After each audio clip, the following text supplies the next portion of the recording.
Un cordial saludo a los seguidores del Pensamiento al Aire en cualquier lugar del mundo.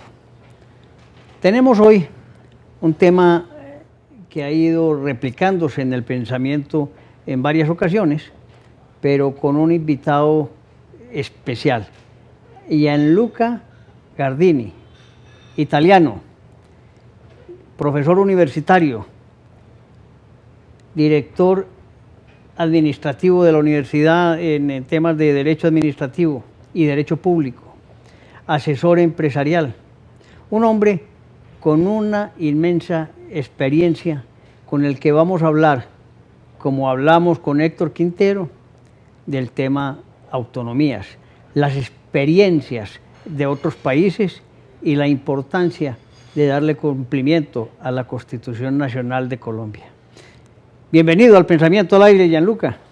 Gracias, muchas gracias por invitarme. Es un honor, un gran honor para mí estar con vosotros. Ya estoy pasando realmente muy bien aquí en Antioquia y hablando de autonomía veo que hay mucha atención, mucho interés en el tema. Entonces me parece muy bien.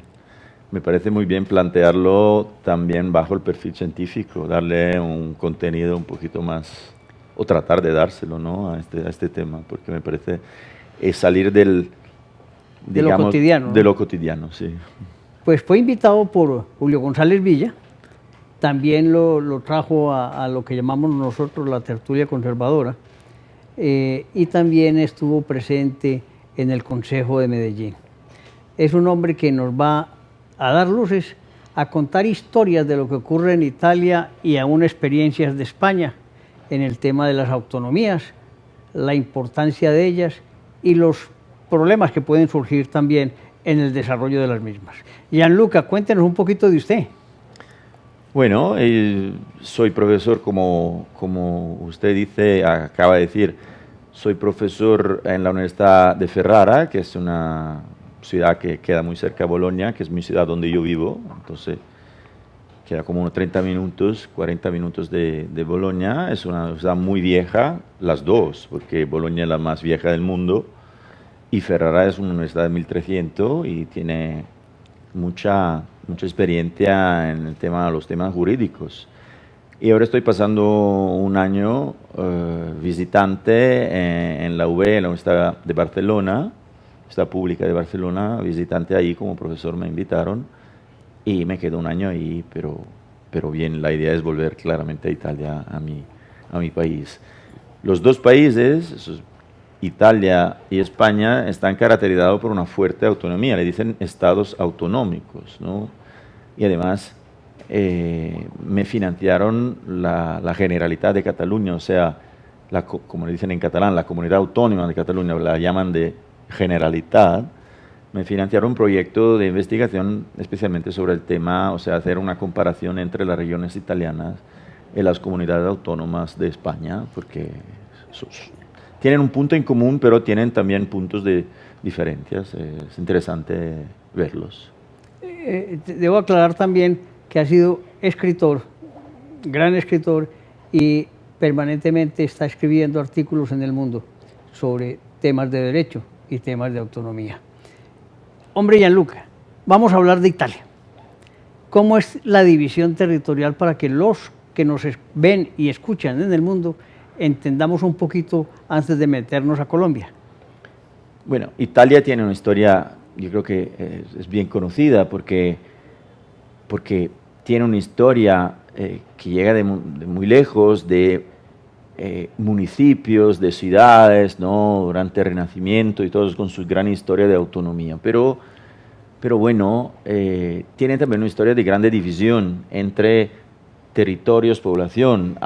Hemos logrado la unidad, Italia, digamos, muy recién, porque la unidad se realizó, la unidad del país, en 1860, ¿no? Entonces, ahí se le dio ya la forma. Sí, salió la forma de Estado unitario. Antes habían reinos, el reino pontificio, el reino sabaudo piemontese, habían varios reinos, ¿no? Granducados y todos. Unificarlo costó mucho, costó una guerra, el Risorgimento, y logramos digamos, a unificar toda esta diversa diversas poblaciones, culturas, regiones.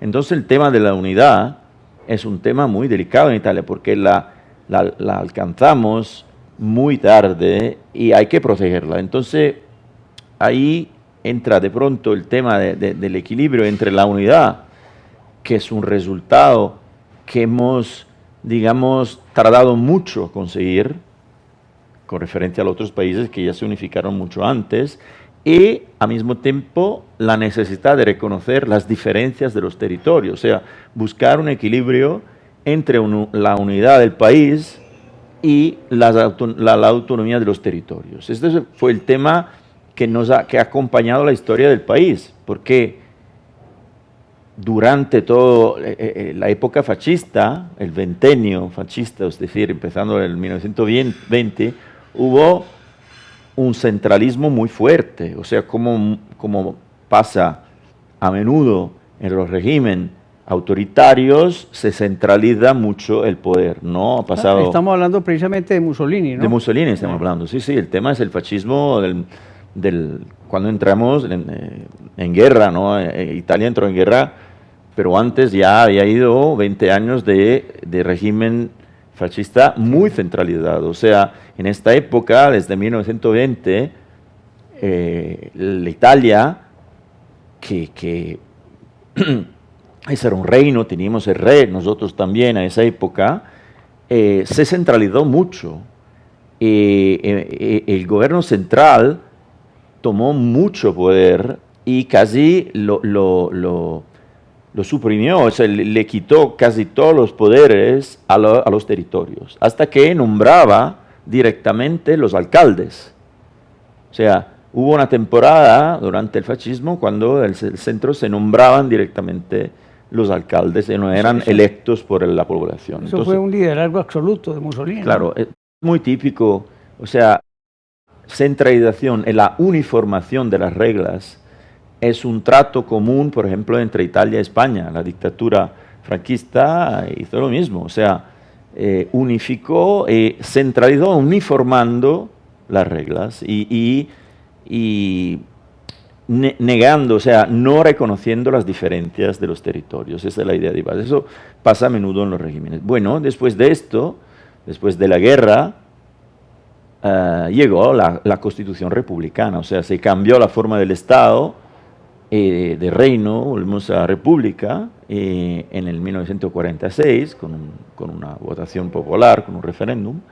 En el 48 sacamos la Constitución republicana. En esta Constitución, para volver a la actualidad, está reconocido el Estado italiano como un Estado unitario, lo dice muy bien el artículo 5 de la Constitución, le dice: la República, una indivisible, reconoce y promueve las autonomías territoriales. O sea, interesante destacar la palabra reconoce, porque reconoce significa que las autonomías territoriales existían antes de la República. O sea, la República le reconoce como ya existentes, como hecho histórico, como hecho que ya existía antes de la Constitución misma, ¿no?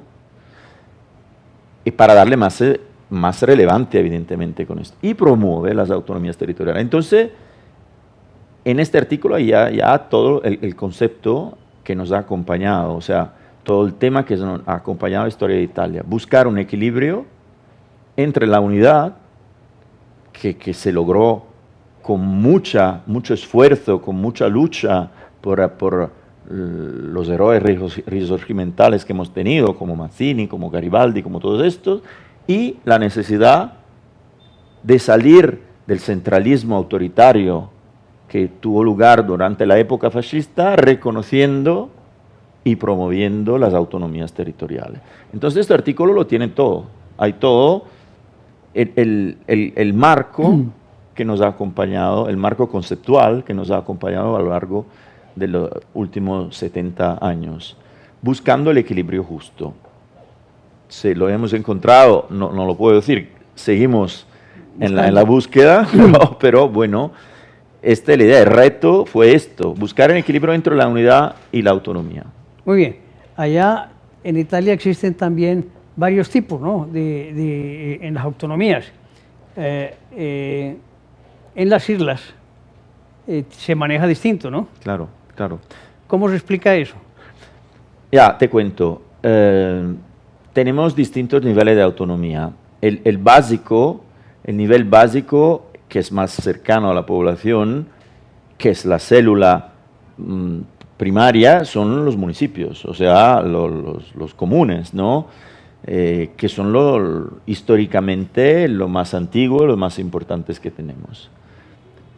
Arriba de los municipios hay provincias, que son áreas, le dicen vasta, o sea, más amplia, son uniones de comunes, digamos, que tienen unos cuantos comunes de área y se ocupan estas provincias de la programación del área más amplia, o sea, urbanística, ambiental y temas así, ¿no? O la viabilidad, el tráfico y todo esto, porque hay que pensarlo a un nivel más amplio de lo comunal, porque claramente hay vínculos, ¿no?, entre el territorio, ¿no?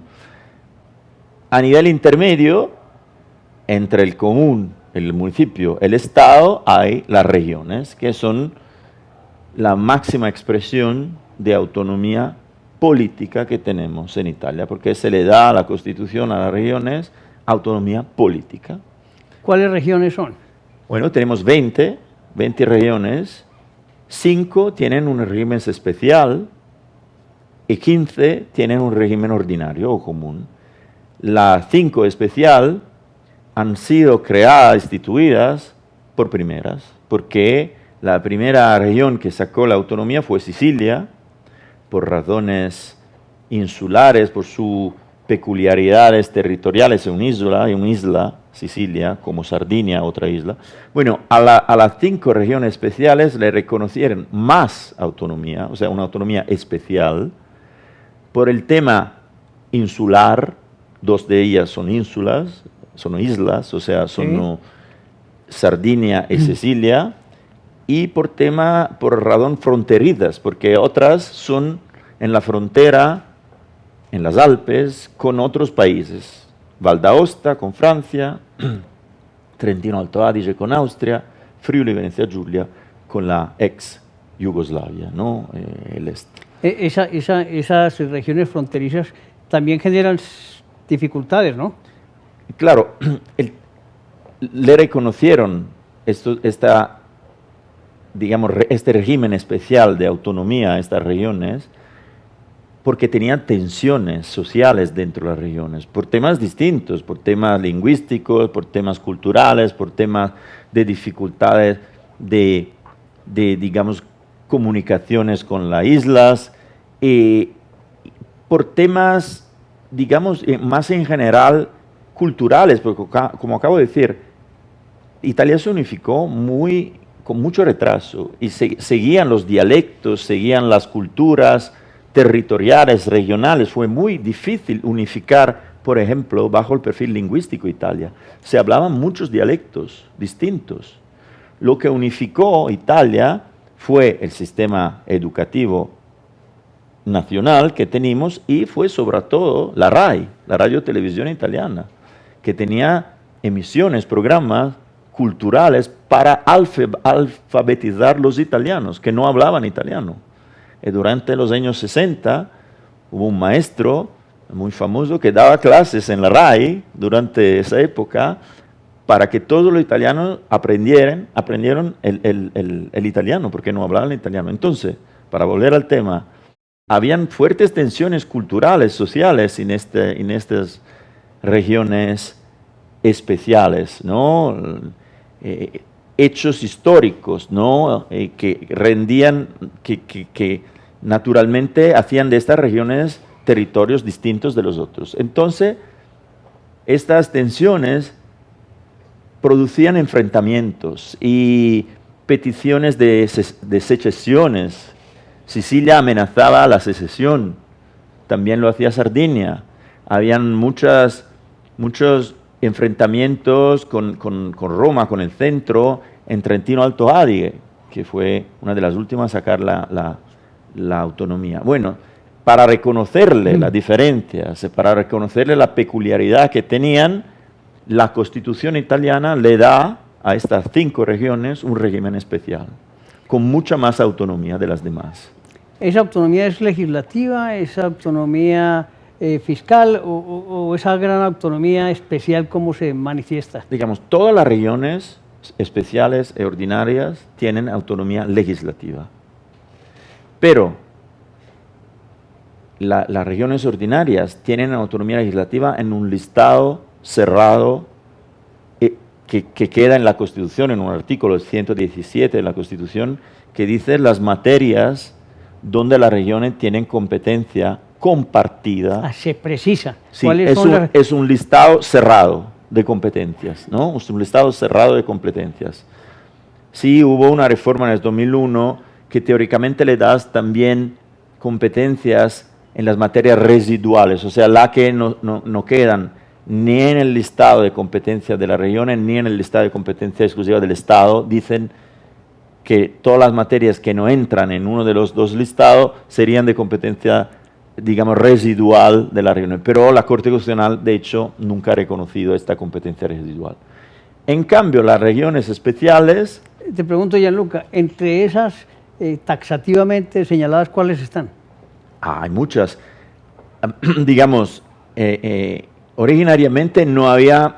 en el artículo originario del 48 no había muchas materias importantes. La más importante era agricultura, de competencia compartida. Pero tuvimos una reforma en el 2001 de gran parte del título V de la Constitución italiana y le dieron a las regiones mucha más competencia en muchas más materias. Ahora, la materia más importante que tenemos es salud. El sistema sanitario está regionalizado totalmente. El sistema sanitario representa el 80% del gasto de cada región. 80%. 80% del gasto de cada región, promedio, digamos, ¿no? Uh-huh. Pero muchas otras, agricultura, turismo, industria, comercio, formación profesional, muchas materias que son de propias. Competencia.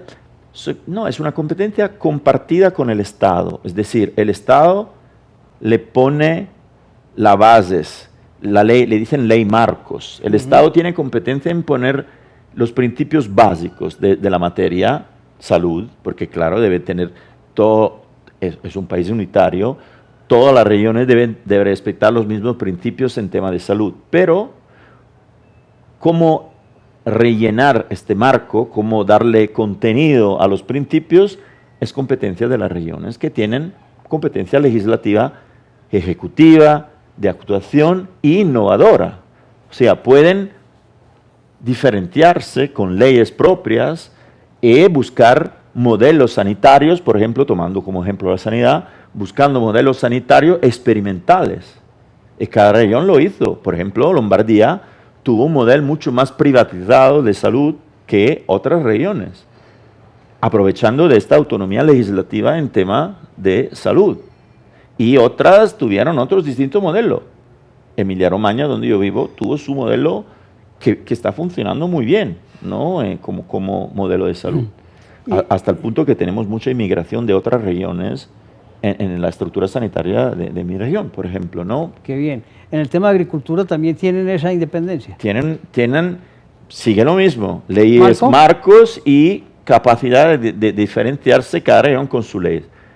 Tengo que añadir, pero para contar todo, que esta autonomía política, porque hay que decirlo, los constituyentes desearon darle a las regiones no solamente autonomía administrativa, o organizativa, sino autonomía política. Y para darle a las regiones autonomía política, la única forma era reconocer el poder legislativo. Es decir, la equivalencia que tenían en la cabeza los constituyentes era autonomía política igual autonomía legislativa. Hay que reconocerle leyes propias a las regiones. Pero las regiones, hay que decirlo, no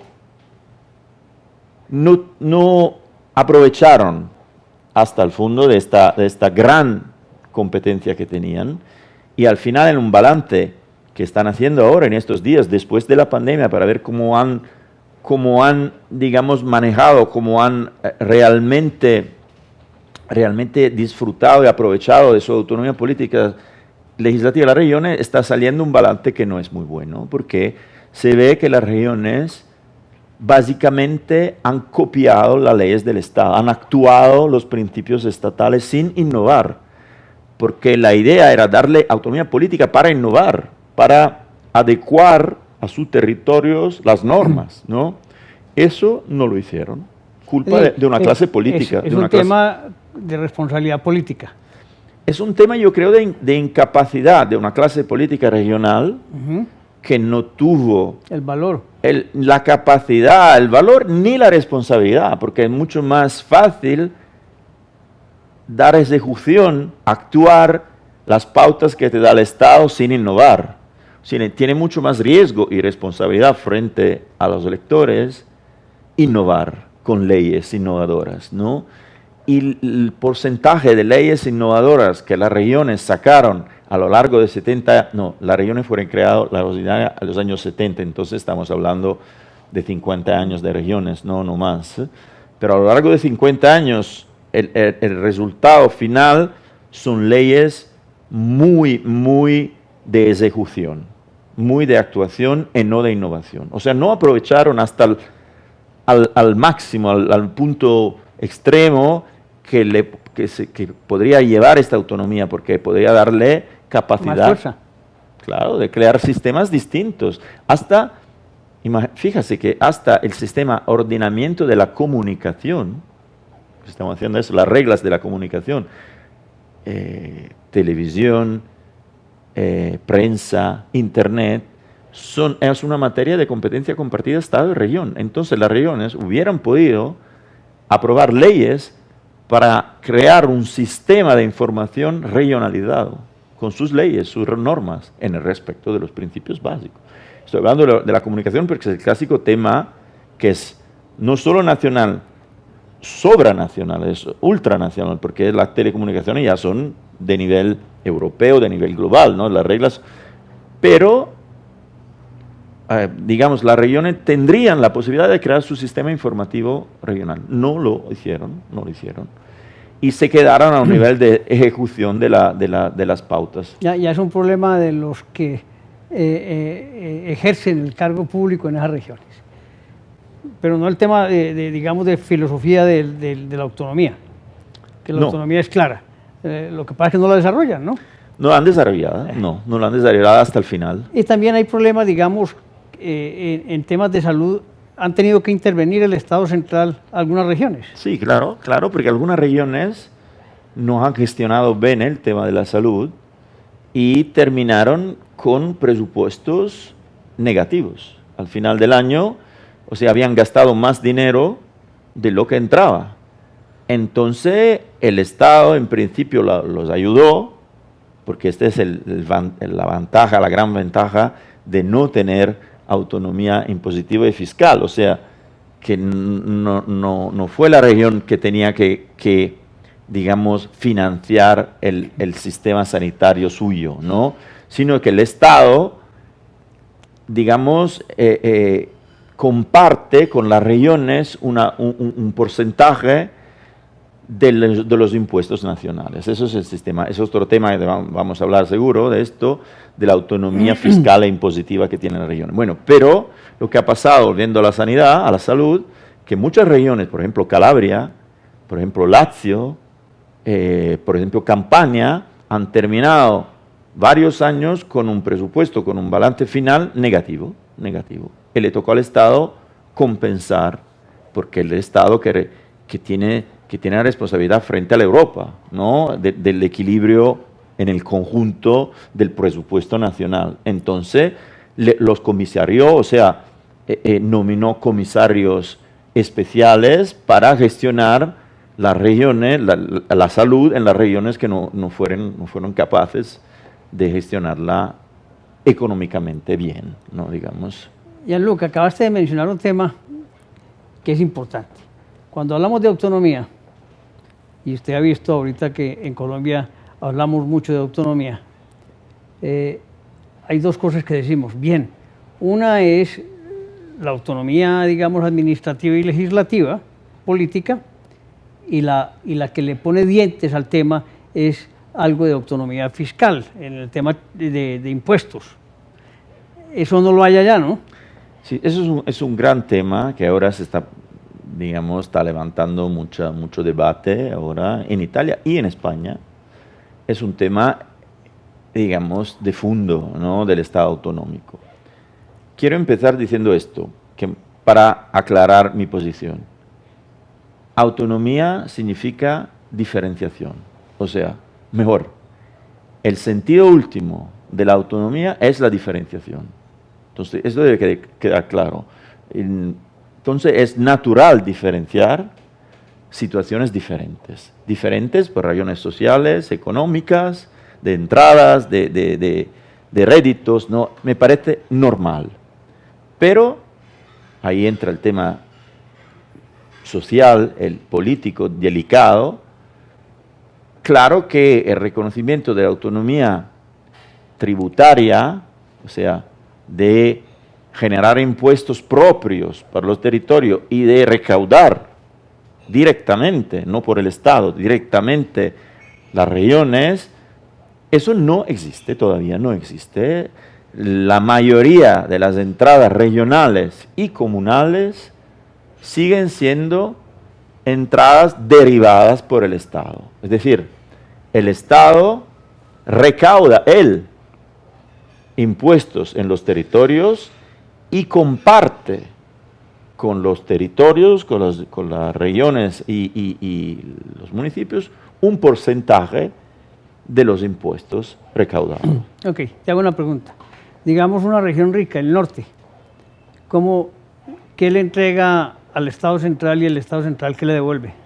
Eso es el tema delicado, porque unas regiones de las más ricas, donde viven los ciudadanos que tienen un rédito más alto, son entradas más altas y pagan más impuestos, ¿no?, se quejan porque dicen que en el conjunto la suma total que ha sido recaudada por el Estado en esta región, ponemos Véneto, digo Véneto porque hubo un referéndum sobre este tema, ¿no?, los ciudadanos del Véneto deberían quedarse con un porcentaje mucho más alto de los impuestos que el Estado ha recaudado en este territorio. 90% dicen de los impuestos que el Estado recauda de hecho. En cambio, esto no pasa porque dicen lo que pagan los ciudadanos del Véneto, que viven en las regiones del Véneto, es mucho más en el conjunto de lo que reciben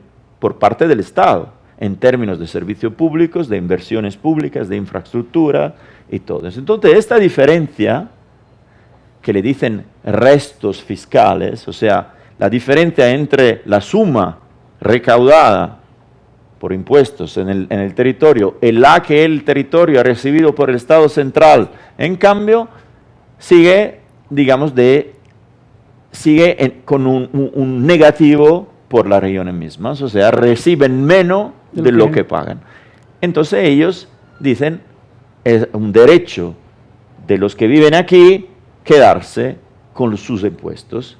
Ahí entra el tema problemático, el tema social, que las regiones que son menos ricas, o sea, la mayoría quedan en el sur de Italia, dicen, bueno, si ellos se quedan con esta parte de los impuestos recaudados en la región, el presupuesto del Estado central se disminuye, ¿no? Obviamente se queda con menos dinero, obviamente. Y esto significa que va a afectar la financiación de nosotros, regiones. Entonces empiezan a hablar de federalismo fiscal de los ricos, secesión de los ricos, que va a afectar claramente las partes de las regiones pobres. Es un tema importante porque yo creo que hay que tener claro que Estado autonómico no significa Estado independiente, con tantos estados independientes. Seguimos dentro de un Estado unitario. Tenemos un pacto constitucional entre regiones, poblaciones, etnias que viven dentro del mismo marco democrático, ¿no? Y ahí entra el tema de la solidaridad. El artículo 2 de la Constitución italiana habla de solidaridad como principio fundamental del Estado. Igualdad y solidaridad. Acabo de decir que autonomía es diferenciar, pero hay que buscar un equilibrio entre la diferenciación y la discriminación. O sea, diferenciar no puede llevar a discriminar. Entonces, ¿cómo hacerlo? Buscando equilibrio entre unidad y autonomía bajo el perfil económico, fiscal, tributario. Primero, yo creo que haría falta fijar con una ley orgánica estatal niveles básicos de protección de los derechos fundamentales de todos los ciudadanos que viven en un país, a pesar de dónde se encuentran a vivir, en el norte, en el sur, en las islas, en las montañas o lo que sea. Estos niveles básicos de protección de los derechos fundamentales debe ser necesariamente financiado por el Estado, primero, o por un fondo de compensación, de solidaridad, de perecuación, como lo quiere llamarlo, que sea alimentado también por las regiones.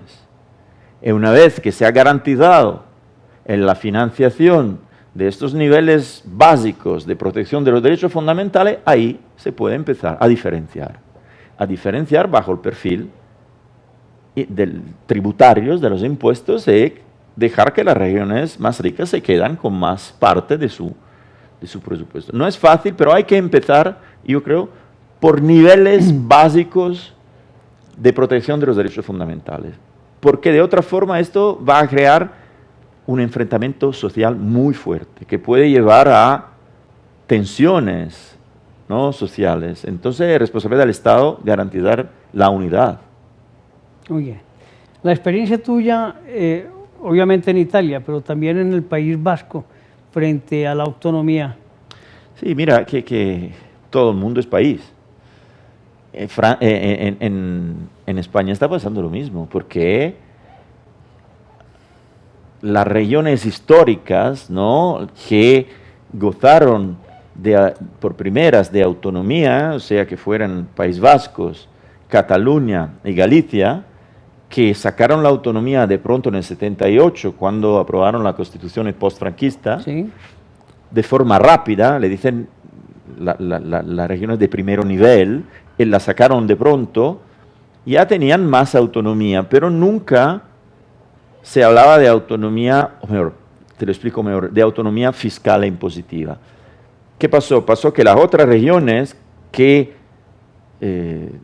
sacaron una autonomía de forma lenta, o sea, con un proceso, necesitaban 5 años para llegar a esta autonomía, pero al final alcanzaron, empezó una carrera y alcanzaron las regiones de primer nivel, ¿no? O sea, las 3 iniciales, País Vasco, Galicia y Cataluña.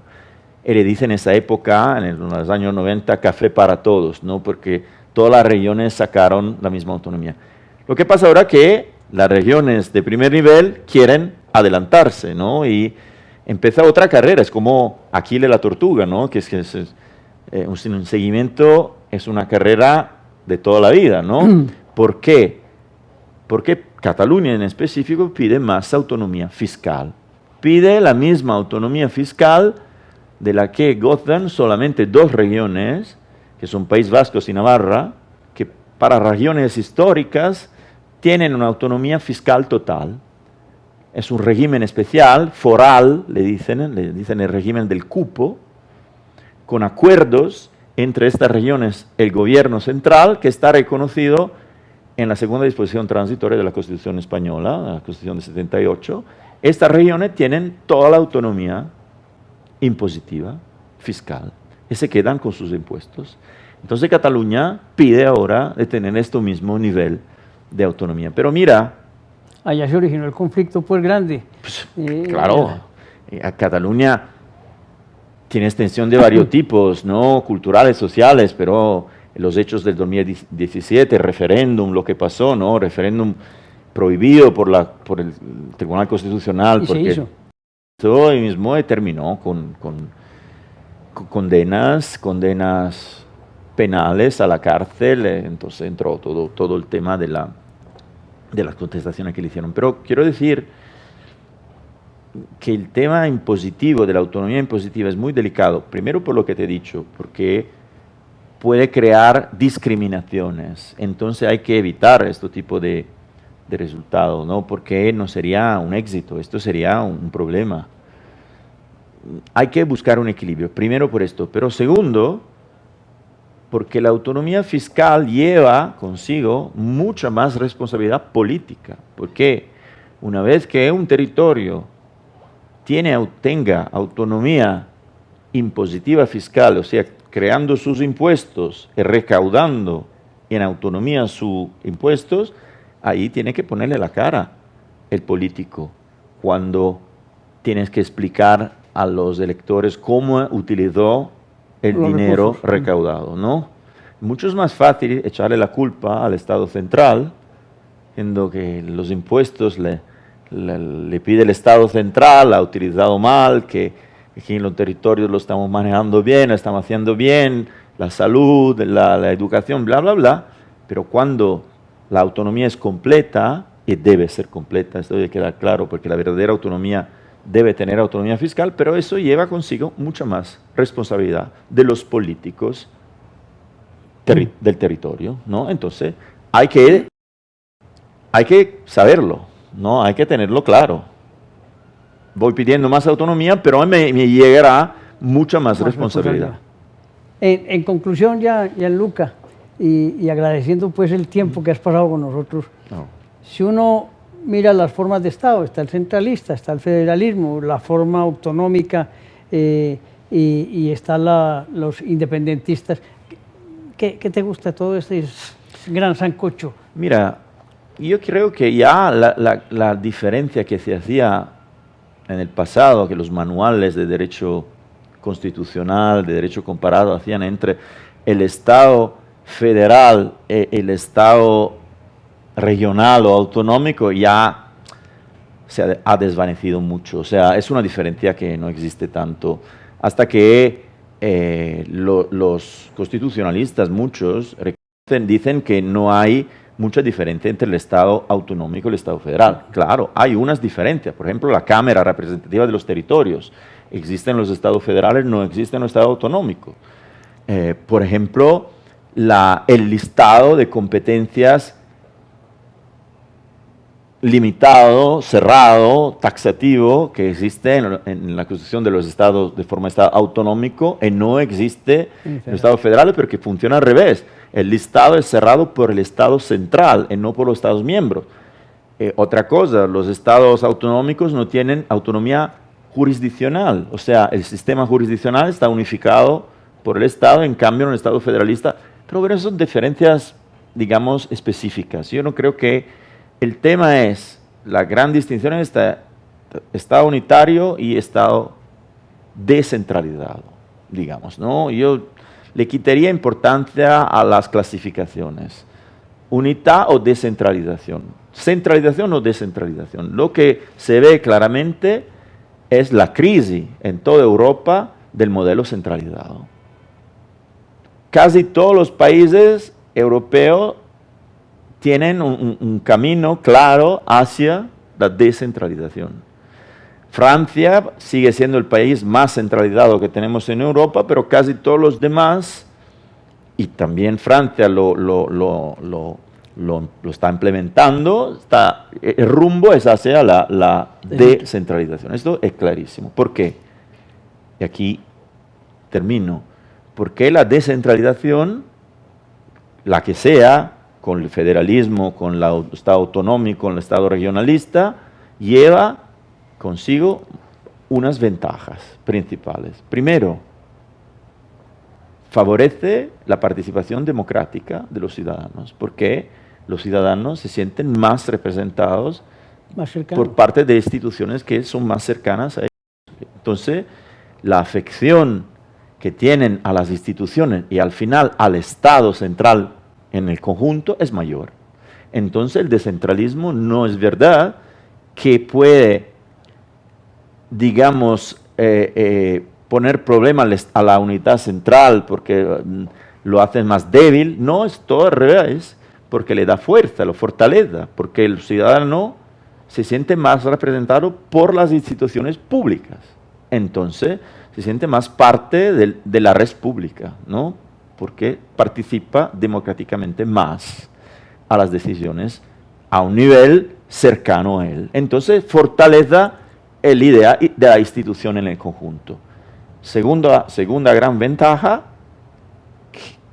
que el Estado descentralizado es más eficiente del Estado centralizado, por una obvia razón que desde el centro no se pueden ver y conocer las exigencias, las necesidades de los territorios, ¿no? El centro es ciego, o sea, no tiene buenos ojos para conocer lo que pasa en los territorios, para sacar normas, medidas adecuadas a los territorios, hay que darle autonomía a los territorios mismos, que conocen muy bien sus peculiaridades, su problemática, sus exigencias, sus potencialidades también, ¿no? Entonces, esto ha sido claramente demostrado a la historia, pero ya lo decía Hans Kelsen, el gran teórico del parlamentarismo, decía que la forma más democrática de parlamentarismo era la del Estado descentralizado, porque por las regiones que acabo de decir. Así es. Por último, yo creo que has visto que en Colombia se está moviendo, y particularmente desde la región de Antioquia, el tema de la autonomía. Y has visto también cómo ya te invitan de otras partes de la costa atlántica a hablar de autonomía. Colombia requiere, sin duda alguna, autonomía. Es un sistema que está desarrollándose en el mundo, que hay países que han tenido la experiencia, como Italia, España, y como bien lo dice Gianluca, Europa va por ese camino. Gianluca, muchas gracias por acompañarnos en el pensamiento. Gracias a usted por invitarme, es un gran placer y un honor estar aquí con vosotros.